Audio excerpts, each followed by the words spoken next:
যীশু খ্রিস্টের জন্মদিন অর্থাৎ 25শে ডিসেম্বর দিনটি বিশ্বের খ্রিস্টান সম্প্রদায়ের সবচেয়ে বড় ধর্মীয় উৎসব, যা বড়দিন নামে পরিচিত।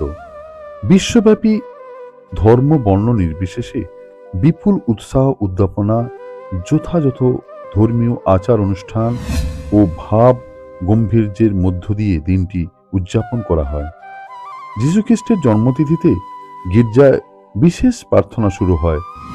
খ্রিস্ট শাস্ত্রমতে এই দিন জেরুজালেমের পশ্চিম তীরে বেথেলহেমে শহরে মা মেরির কোলে আলোকিত করে জন্ম নিয়েছিলেন যীশু খ্রিস্ট। খ্রিস্টমাস পালিত হয় যীশু খ্রিস্টের জন্মদিনকে স্মরণ করার জন্য, যাকে খ্রিস্টানরা ঈশ্বরের পুত্র বলে বিশ্বাস করেন। হলদিয়ার গান্ধী আশ্রমে আবাসিক ও ছাত্রছাত্রীদের নিয়ে বড়দিন পালিত হল। হলদিয়ার মোহনা লায়ন্স ক্লাবের পক্ষ থেকে গান্ধী আশ্রমের সকলকে কেক প্রদান করা হয়। আশ্রমে থাকা শিশুদের মুখে হাসি ফোটাতে প্রত্যেকের হাতে কেক তুলে দেওয়া হয়।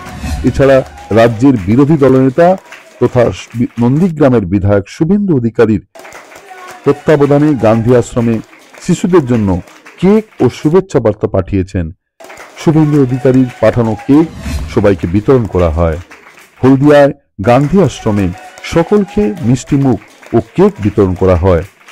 হলদিয়ার গান্ধী আশ্রমে শুভেন্দু অধিকারীর পাঠানো কেক ও মোহনা লায়ন্স ক্লাবের পাঠানো কেক পেয়ে তারা খুবই খুশি। তারা উৎসাহের মধ্যে, তারা উদ্দীপনার মধ্যে আজকে দিনটি বিরাজ করেন।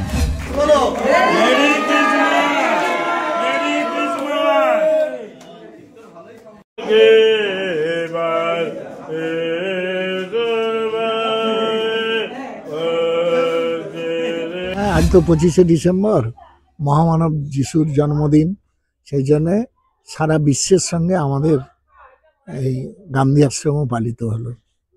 সব ছেলেমেয়েরাই ছিল। আমাদের যা প্রায় 250 বাচ্চা তো এখানে আছেই। কেক দেওয়া হয়েছে, আমাদের হলদিয়া লায়ন্স ক্লাব মোহনা তারা কেক দিয়েছে। আমাদের পশ্চিমবঙ্গের বিরোধী দলনেতা শুভেন্দু অধিকারী, আমাদের নন্দীগ্রামের বিধায়ক, ভালোবেসে উনিও কেক পাঠিয়েছেন সকলের জন্য। শুভেন্দু বাবু সবার জন্য কেক পাঠিয়েছেন। হ্যাঁ, এবং শুভেচ্ছা। হ্যাঁ, কেক শুভেচ্ছা। উনি তো প্রত্যেকটা অনুষ্ঠানেই আমাদের আশ্রমের ছেলে মেয়েদের এবং আবাসিকদের জন্য চিন্তা ভাবনা করেন। সেই হিসেবে কেক পাঠিয়েছেন। কেক পাঠিয়েছে। তারা এই আশ্রমিক জীবনে সুন্দর এবং ভালো হয়ে উঠুক। যিশু একজন পরমাত্মা, আমরা সেই হিসাবে করি। আমরা চাই, যেটা বাইবেলেও বলে যে সব শিশুরই অন্তরে আছে